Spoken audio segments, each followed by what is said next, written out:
Merhabalar, ben Malatya Eğitim Araştırma Hastanesi Üroloji Kliniğinden Doktor Mehmet Levent Akbulut. 58 yaşında bir hasta sağ ayağın ağrısı şikayetiyle başvurdu.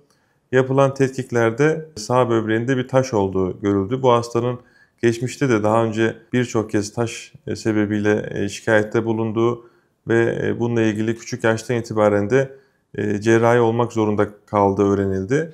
Hastanın yaptığımız tetkiklerinde sağ böbreğinde büyük bir taşı vardı. Bu taşın boyutu yaklaşık 8 santimetre boyutunda ve taş böbreğin tamamını doldurur vaziyetteydi. Tomografide gördüğümüz tablo şuydu. Stackhorn diye tarif ettiğimiz bir geyik boynuzu gibi böbreğin tamamını dolduran bir taştı. Bu taşı çıkarmak gerekiyordu böbreğin fonksiyonunu korumak için.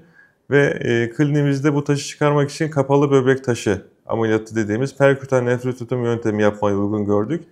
Bu yöntemde böbreğe küçük bir delik açarak girip böbrekteki taşı küçük parçalar halinde kırarak çıkartıyoruz. Bu ameliyatı baştan planlayarak işte önce tomografi üzerinde nasıl yapacağımızı düşünüp planlayıp ondan sonra uygulamaya koyup kamera yardımıyla girip bu taşı tamamen temizleyerek çıkardık. Böbrek şu anda tamamen taşsız durumdadır. Kliniğimizde bu ameliyat başarıyla uygulanabilmektedir. Yılların verdiği tecrübeyle bu ameliyatı kliniğimizde birçok uzman hekim arkadaşımız yapabilmektedir. Bir akşam rahatsızlanarak sancıyla acile geldim. Acilde ultrasyona beni yönlendirdiler. Ultrasyonda böbreklerimde taş olduğunu söylediler. Ertesi gün üroloji bölümünden randevu aldım.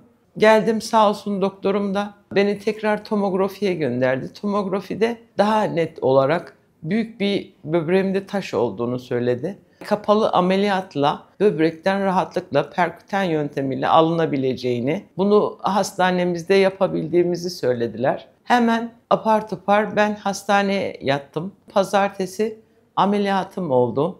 3 gün sonra da normal yaşantıma döndüm. Sağ olsun doktorum olsun, çalışanlar olsun hepsi yardımcı oldular. Yani normal açık bir ameliyattan daha kolay bir ameliyattı ama çıkan taşı görseniz inanın yarım su bardağıydı. Yani ben hiç o kadar taş beklemiyordum. Bir böbrek kadar yani taş vardı.